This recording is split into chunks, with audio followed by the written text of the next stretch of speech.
The lights in the detention block never turned off. They stayed bright and cold, a pale blue color that made everyone look sick. The Veth liked it that way.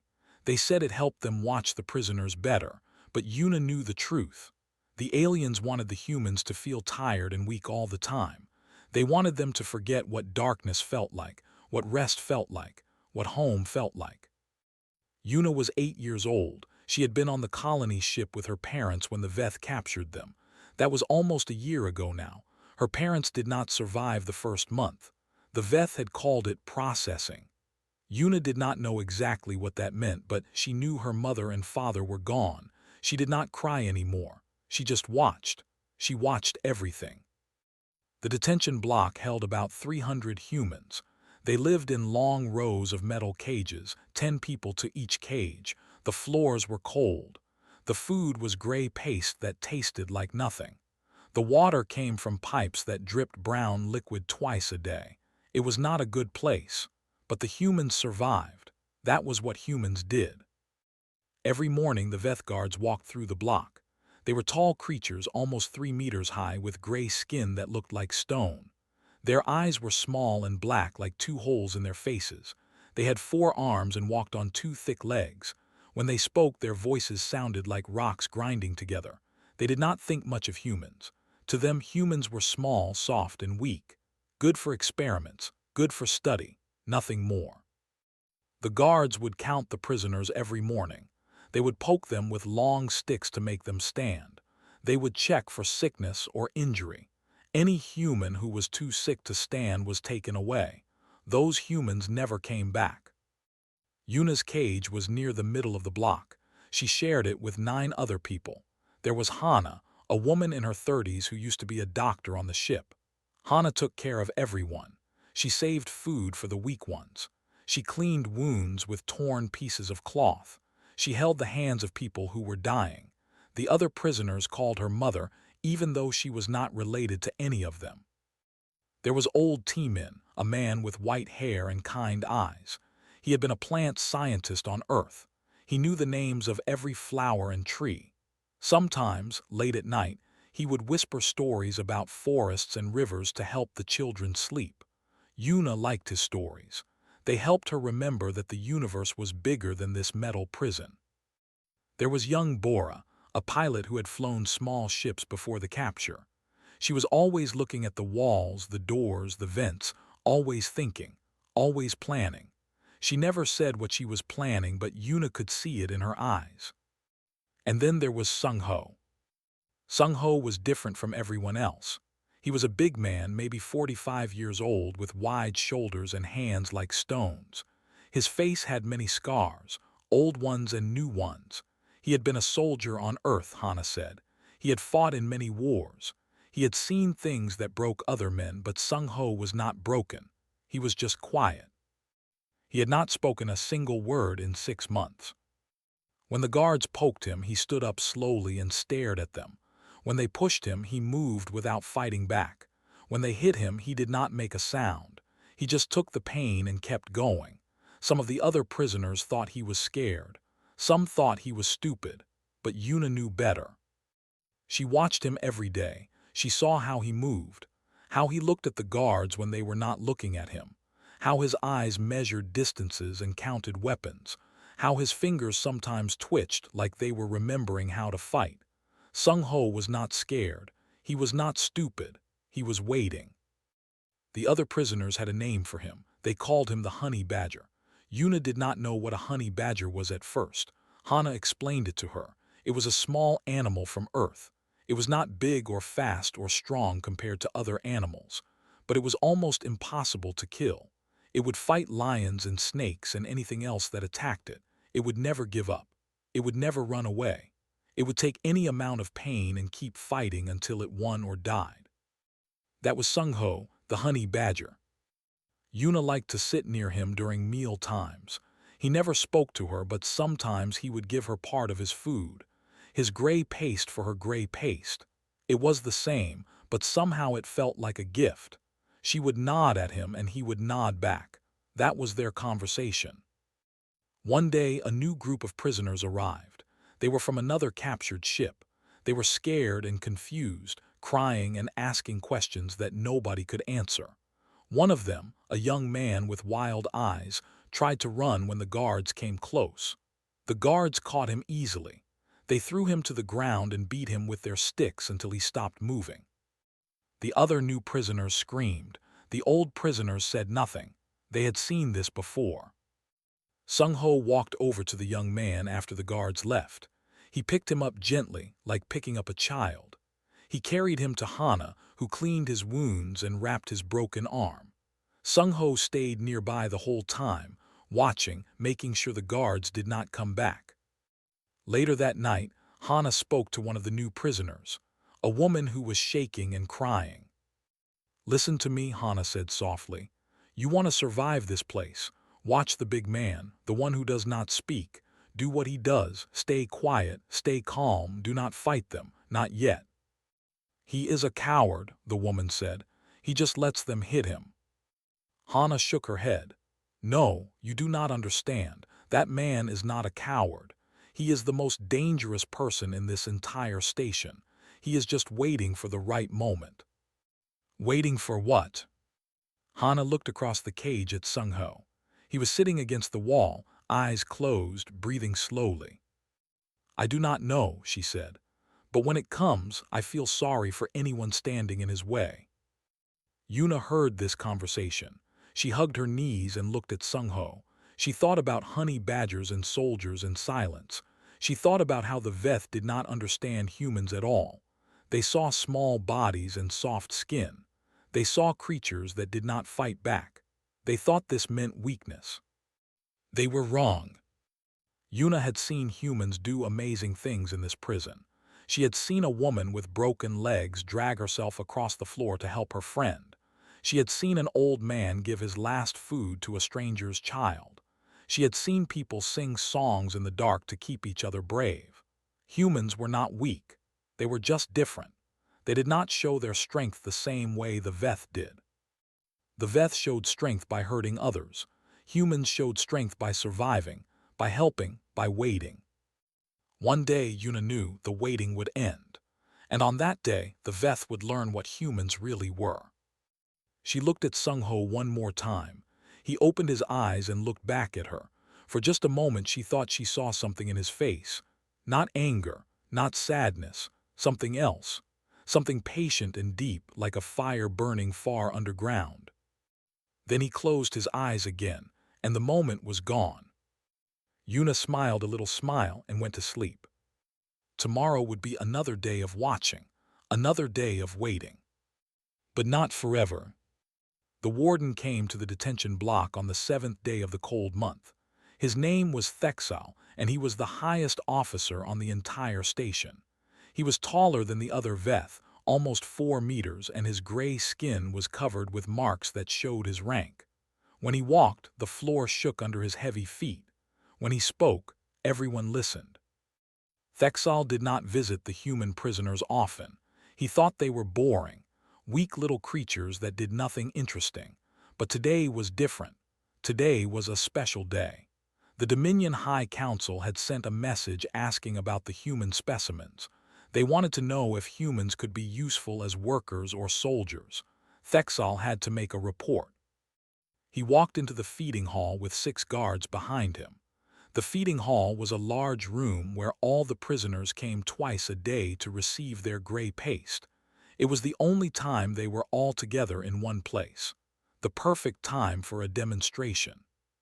The guards used their sticks to push all the humans to the center of the room.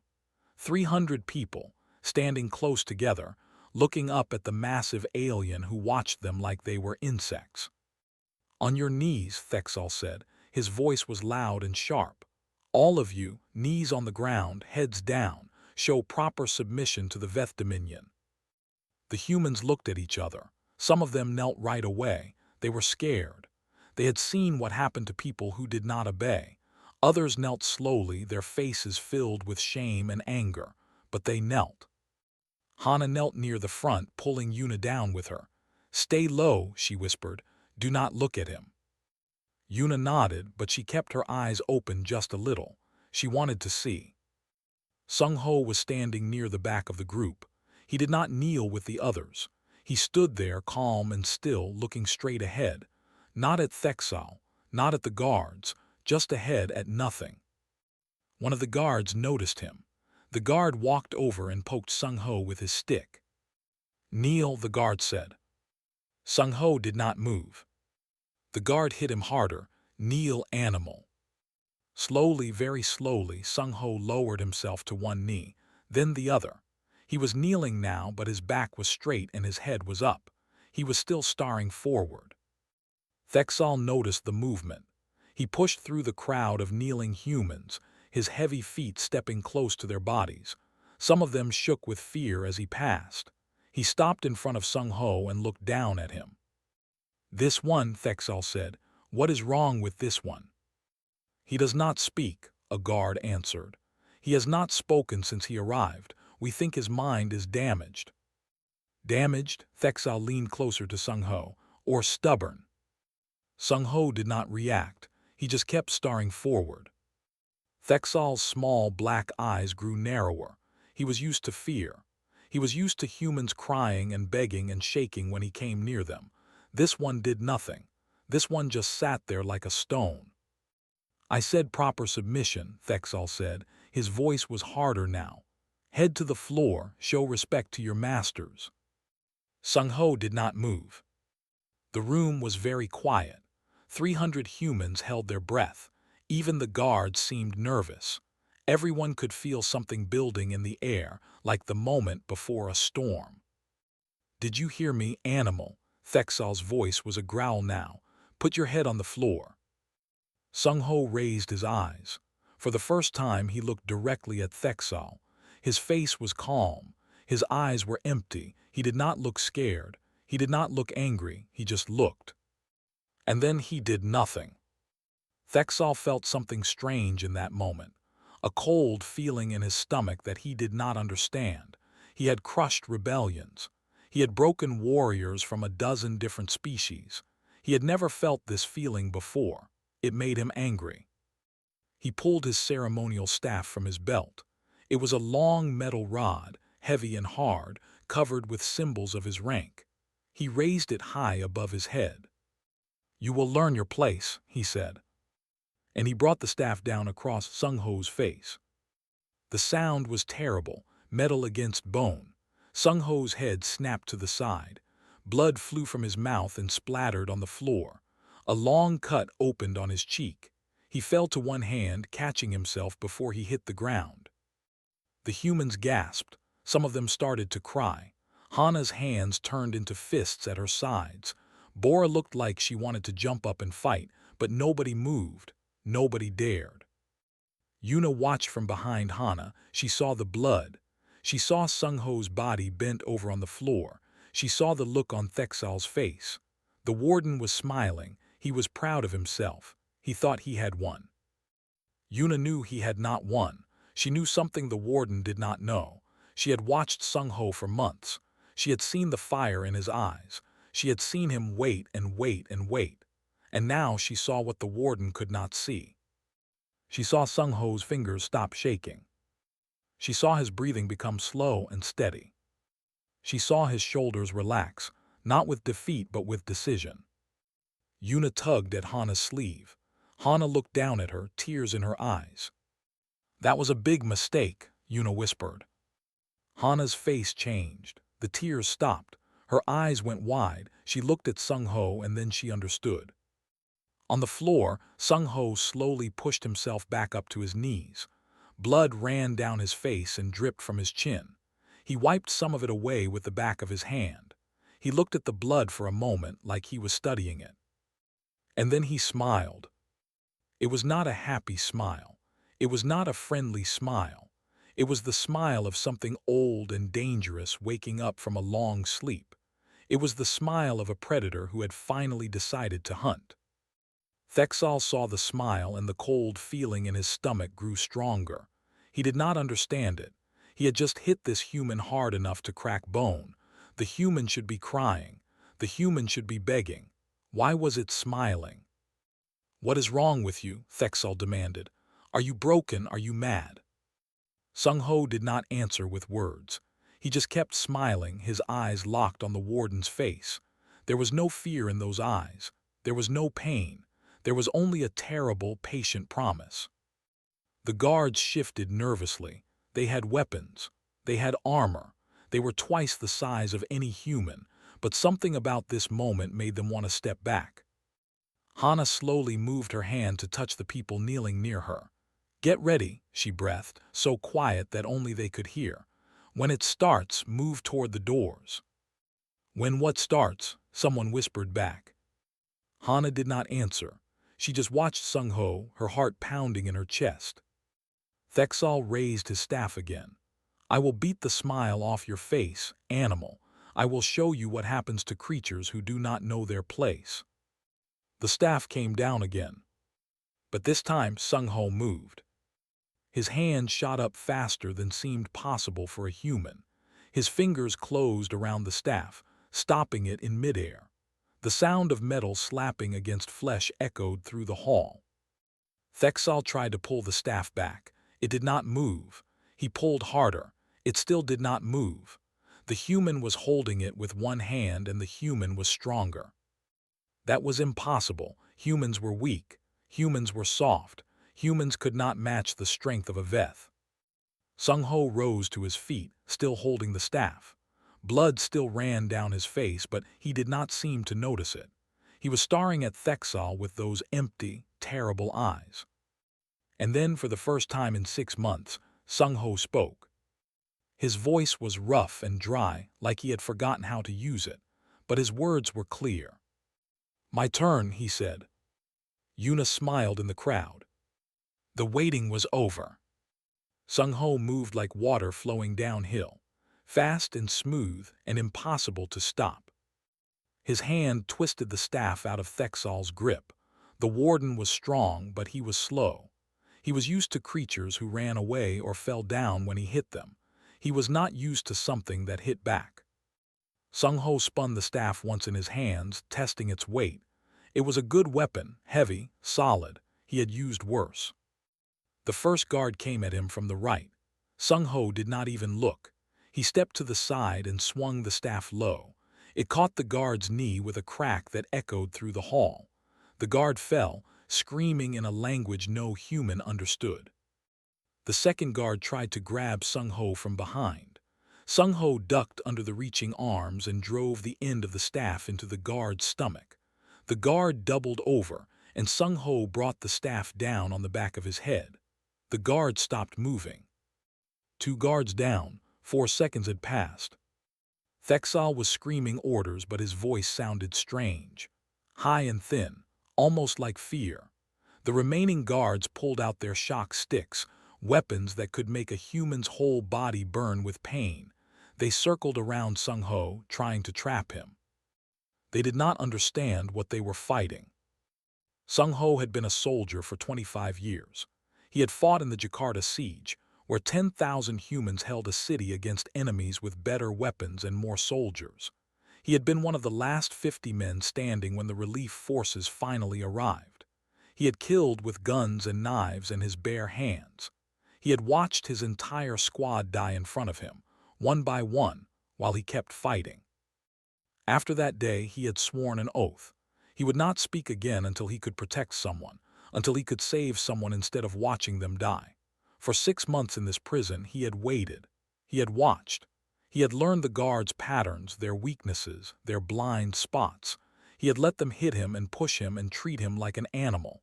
He had swallowed his rage and his pride and his pain. All of it was fuel now. All of it burned inside him like a star. A guard swung a shock stick at his head. Sung-ho blocked it with the staff, then kicked the guard's leg out from under him. As the guard fell, Sung-ho took his shock stick and threw his staff at another guard running toward him. The staff hit the running guard in the face and knocked him backward. Now Sung-ho had a shock stick in each hand. He was not smiling anymore. His face was calm and focused, the face of a man doing a job he knew very well. The humans in the hall were starting to move, not running away, moving together. Hana was pushing people toward the doors. Bora was pulling grates off the wall, looking for vents and tunnels. Old T-Min was gathering the children, keeping them low and away from the fighting. They had talked about this. Not out loud, never out loud, but in whispers and looks and small gestures. They had made a plan, piece by piece, over many months. If anything ever happened, if any chance ever came, they would be ready. This was the chance. Thexal finally pulled his own weapon. It was a kind of gun that shot burning light. One hit could cook a human from the inside. He pointed it at Sung Ho with shaking hands. "Stop," he screamed. "Stop or I will kill you." Sung Ho looked at him. Blood was drying on his face. His eyes were steady. "Then kill me," he said. His voice was still rough but stronger now, like a machine warming up after a long time sitting still. "But you will only get one shot, and then I will get you." Thexal's finger trembled on the trigger. He could kill this human. One shot and it would be over. But he hesitated. Something in those human eyes made him hesitate. Something that told him killing was not the same as winning. That hesitation cost him everything. Sung Ho threw one of the shock sticks. It spun through the air and hit Thexal's hand. The gun fell to the floor. Before Thexal could pick it up, Sung Ho was on him. The fight was fast and brutal. Thexal was bigger and had 4 arms, but Sung Ho was faster and knew exactly where to hit. He struck the joints where the arms connected to the body. He hit the soft spots under the chin and behind the knees. He used his whole body as a weapon, spinning and ducking and striking with terrible precision. In less than 30 seconds, Thexal was on the floor. His arms were bent at wrong angles. His stone-gray face was covered in cracks where Sung Ho's fists had hit him again and again. He was alive, but he was not going to fight anymore. Sung Ho stood over him, breathing hard. His knuckles were bleeding. His face was a mask of blood and sweat, but his eyes were still calm, still focused. He looked around the hall. The other guards were down too. Some of them had been taken by other humans who joined the fight once they saw what was happening. An engineer had used a food tray as a shield and weapon. A teacher had strangled a guard with her own chains. A teenager had jumped on a guard's back and covered his eyes while others beat him with their fists. 300 humans against 6 guards. It was not even close. Hana ran up to Sung Ho. Her face was wild with hope and fear. "The command center," she said quickly. "If we can get there, we can lock down the station. Stop reinforcements from coming." Sung Ho nodded. He bent down and picked up Thexal's gun. He checked it quickly, making sure it worked, then handed it to Hana. "You lead them," he said. "Get the children safe. I will clear the path." "Sung Ho," Hana grabbed his arm. "You cannot fight the whole station alone." "I will not be alone." He looked at the crowd of humans, at the fire in their eyes, at the tools and weapons they had grabbed from fallen guards. They just needed someone to start. Now they will fight. He was right. The humans were not running or hiding. They were forming groups, talking quickly, making plans. Some of them were scared, yes, but more of them were angry. They had been pushed and beaten and starved for too long. They had watched friends die. They had lost everything.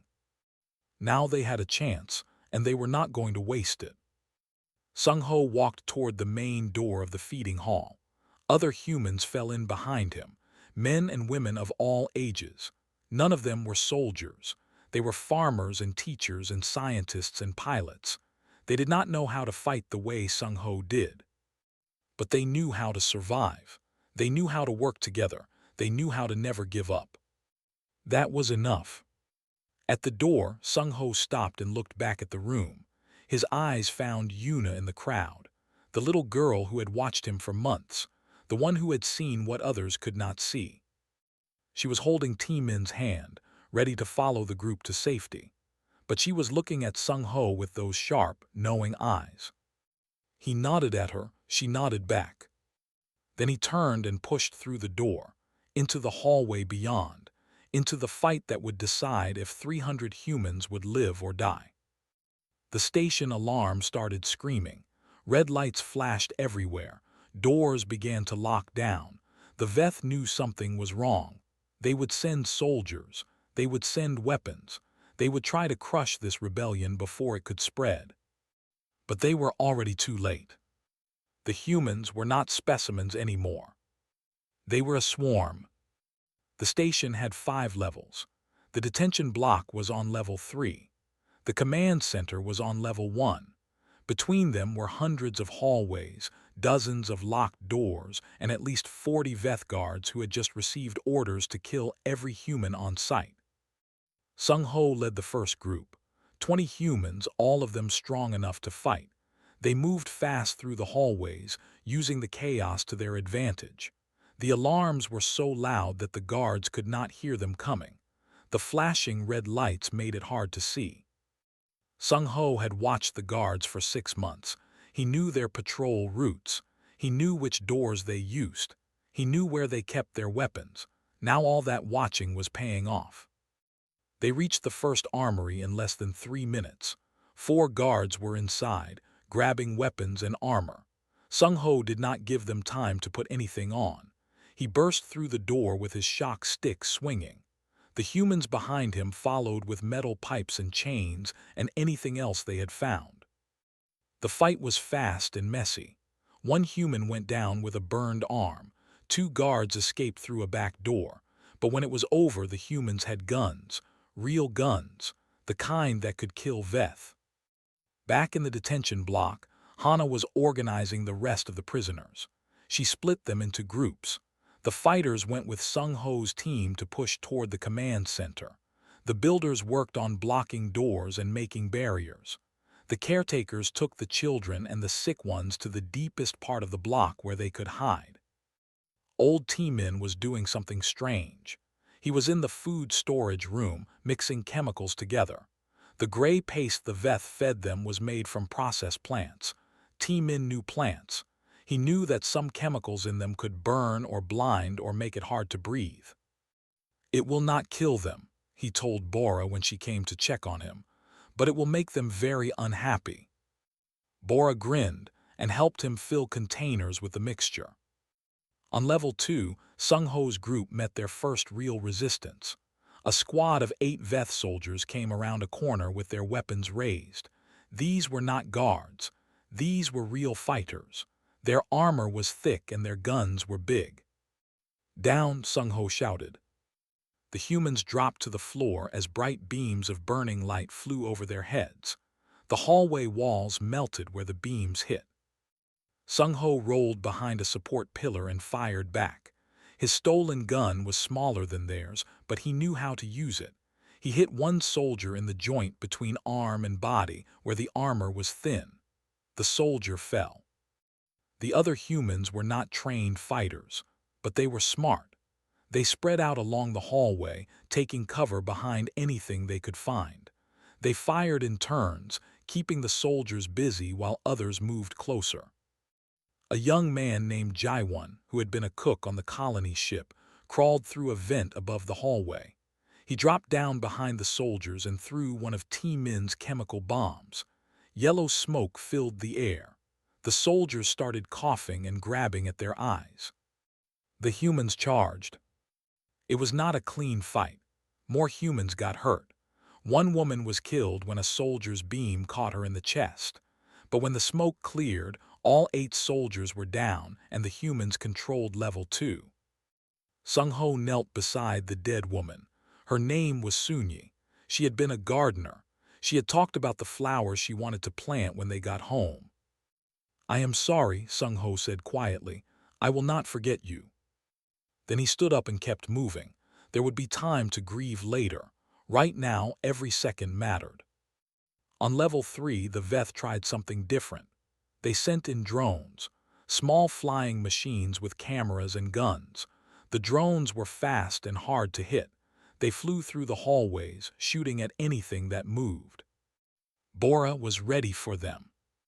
She had grown up flying small ships on Earth. She knew how machines moved. She knew how they thought.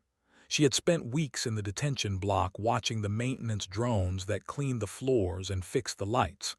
She had studied their patterns, their weaknesses, their blind spots. Now she used that knowledge. She led a team that caught one of the maintenance drones. They broke it open and found its control chip. Within an hour, Bora had figured out how to reprogram it. She sent it crashing into the weapon drones, knocking them out of the air one by one. The Veth commanders did not understand what was happening. Their reports said the humans had no technology, no training, no leadership. The reports said humans were weak and stupid.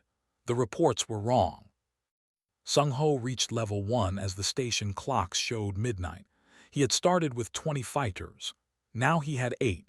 The others were dead or wounded, but 8 was enough. The command center door was thick metal, locked with codes that only the Veth knew. Sung-Ho did not know the codes. He did not need to. He turned to a small woman named Yunbai. She had been an engineer on the colony ship. She had spent the last month secretly studying the station's power system, memorizing the locations of every wire and circuit. "Can you open it?" Sung-Ho asked. Yunbai smiled. She pulled a panel off the wall and started cutting wires. 5 minutes, she said. Sung-Ho nodded and turned to face the hallway. 5 minutes was a long time. The Veth would send everything they had to stop them. "Get ready," he said. The humans spread out and raised their weapons. They were tired. They were hurt. Some of them were bleeding from wounds they had not had time to treat, but none of them ran, none of them gave up. The Veth reinforcements arrived 3 minutes later. 24 soldiers, led by a commander in heavy armor. They filled the hallway, guns raised, screaming at the humans to surrender. Sung-Ho stepped forward. His face was covered in dried blood. His body was covered in burns and cuts. He looked like something from a nightmare. "You can try to take this door," he said. His voice was calm, almost friendly. "But you will have to go through me first, and I am not in a mood to be gentle." The Veth commander stared at him. This human was half his size. This human was wounded and tired and outnumbered. This human should be running away, crying, begging for mercy. Instead, this human was smiling. "What are you?" the commander asked. Sung-Ho tilted his head. "I am a human," he said. "We are small and soft and weak. Your reports say so, but your reports forgot one thing." "What thing?" Sung-Ho's smile grew wider. "We are also really, really stubborn." Behind him, Yunbai shouted, "Got it." The command center door hissed and began to open. The Veth commander screamed orders to attack. His soldiers charged forward, guns blazing. Sung-Ho charged too. He met them in the middle of the hallway, shock stick in one hand and gun in the other. He was one man against 20. It was impossible. It was suicide. It was exactly the kind of fight a honey badger would choose. The other humans joined him, 8 against 20. They were going to lose. They knew they were going to lose, but they fought anyway. And then something unexpected happened. From the side hallways, from the vents, from every direction, more humans came. The groups from the detention block had pushed through. Bora's team, T-Min's team, Hana leading the last of the fighters. They poured into level 1 like water through a broken dam. The Veth soldiers were surrounded. The battle lasted another 2 minutes. When it was over, the commander was on his knees, his soldiers dead or surrendering around him. Sung-Ho stood over him, breathing hard, bleeding from a dozen new wounds. "This station is ours now," Sung-Ho said. "Tell your Dominion, tell everyone, the humans are awake." He walked past the kneeling commander and into the command center. The war was not over, but this battle was won.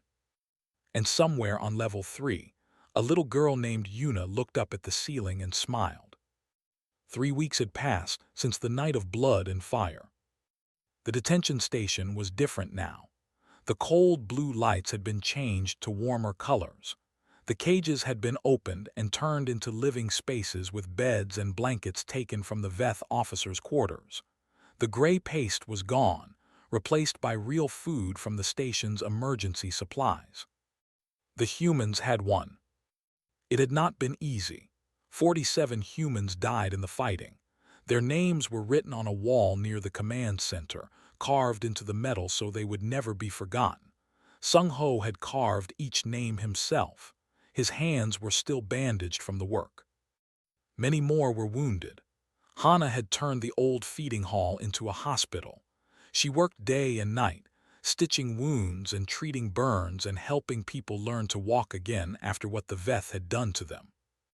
The surviving Veth were prisoners now, about 60 of them, including Warden Thexal, who had lived through the battle but would never walk properly again. They were kept in one section of the station, behind locked doors. Guards watched them at all times, but the guards did not beat them. They did not starve them. They did not treat them the way the Veth had treated humans. Some of the humans were angry about this. They wanted revenge. They wanted the Veth to feel what they had felt, to suffer like they had suffered. Sung Ho understood this anger. He felt it too sometimes, late at night when his old wounds hurt and his mind showed him memories of dead friends. But he did not let the anger control him. "We are not them," he said at a meeting where some humans demanded harsher treatment for the prisoners. "The moment we become like them, we lose. We lose everything that makes us worth saving." Hana agreed. She had more right than anyone to hate the Veth. They had killed so many people she tried to save. They had made her watch as patients died from sicknesses that a simple medicine could have cured. But she was the one who made sure the Veth prisoners got food and water and medical care. "If we want the galaxy to see us as more than animals," she said, "we have to act like more than animals, even when it is hard, especially when it is hard." Not everyone was happy with this decision, but most of the humans accepted it.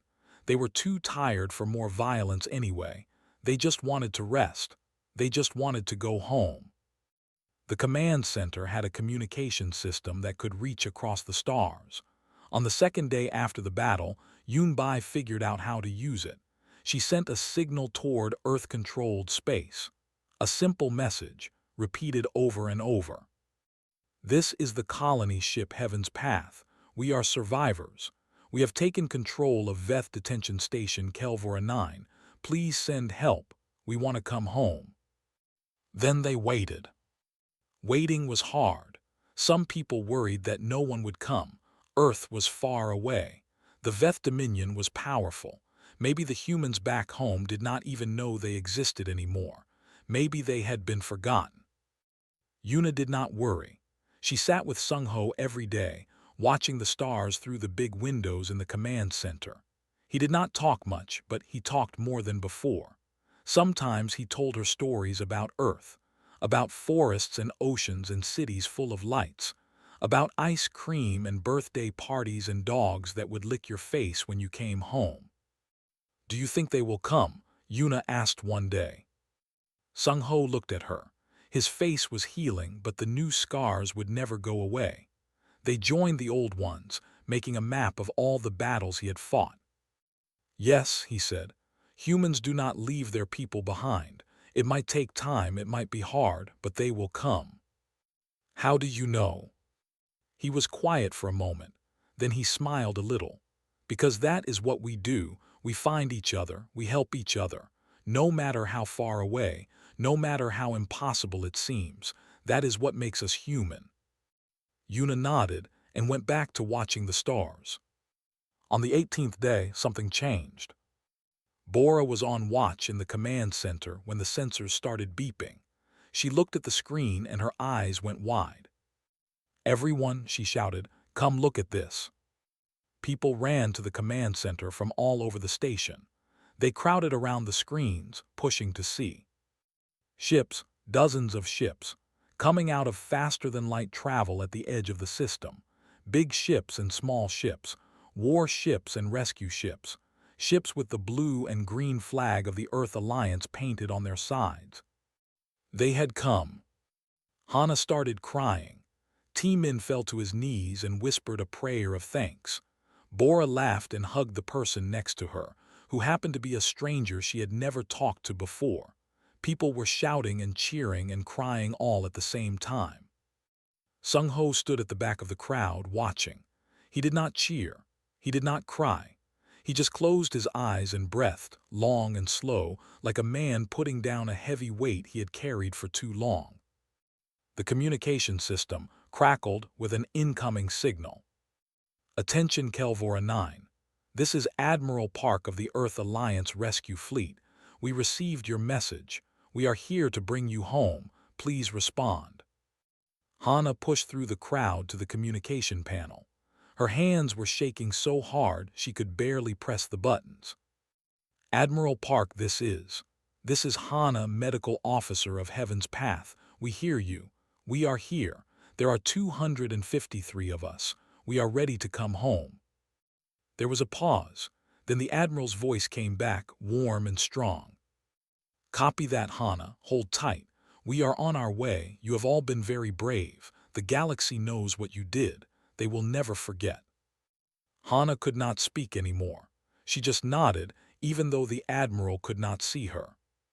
It took 2 days for the rescue ships to reach the station. 2 days of preparation and packing and saying goodbye to the place that had been their prison and then their fortress. 2 days of deciding what to do with the Veth prisoners. In the end, they left the Veth on the station with enough food and supplies to survive until their own people came for them. It was more than the Veth had ever given them, but that was the point. Sung Ho was one of the last to board the rescue ship. He stood in the airlock, looking back at the station one more time. Yuna was beside him. "Are you happy?" she asked. He thought about it. Happy was a strange word. He had been angry for so long, angry and silent and full of a fire that never went out. Now the anger was quieter. The fire was smaller. He did not know if that was happiness, but it was something close. "I think so," he said. "Yes, I think I am happy." Yuna smiled and took his hand. Her small fingers wrapped around his big, scarred ones. "Me too," she said. They walked onto the rescue ship together. 1 week later, an intelligence report began spreading through the Veth Dominion. It was sent to every commander, every scientist, every leader who dealt with alien species. It was marked with the highest priority level. The report said, "Species human, status extreme threat. Previous assessment rated humans as low-risk specimens suitable for containment and study. This assessment was incorrect. Humans exhibit unexpected characteristics when subjected to captivity and violence. They do not break under pressure. They do not surrender when outnumbered. They do not lose hope when isolated. Instead, they adapt. They cooperate. They wait. Most dangerously, they respond to injury with unified, disproportionate retaliation. A single act of violence against one human can trigger a response from their entire group. This response continues until the perceived threat is eliminated. Recommendation: do not provoke, do not contain, do not underestimate. Full quarantine of human-occupied systems is advised until further notice." Note: the humans who escaped Kelvora 9 were not soldiers. They were farmers, scientists, teachers, and children. If these humans could defeat a Veth detention station, imagine what their actual warriors could do. Exercise extreme caution. Humanity is not prey. Humanity is a predator that was pretending to sleep. The report spread across the Dominion like fire. Commanders who had planned attacks on human colonies quietly changed their orders. Scientists who had wanted to study humans decided to study something safer. Leaders who had laughed at the weak, soft creatures stopped laughing. The galaxy had learned a lesson that Yuna had known all along. Humans do not show their strength the way other species do. They do not roar or charge or display their weapons. They help each other. They wait. They endure. And when someone makes the mistake of hurting one of them, they all wake up. On a ship flying toward Earth, surrounded by people who had survived the impossible together, Yuna looked out the window at the stars.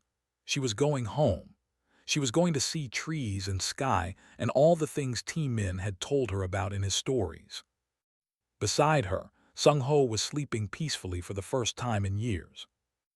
Yuna smiled and whispered to no one in particular. I told you it was a big mistake.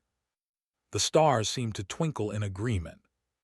And somewhere in the vast darkness of space, the Veth Dominion watched the humans fly away and wondered how they had been so wrong about such small, soft creatures.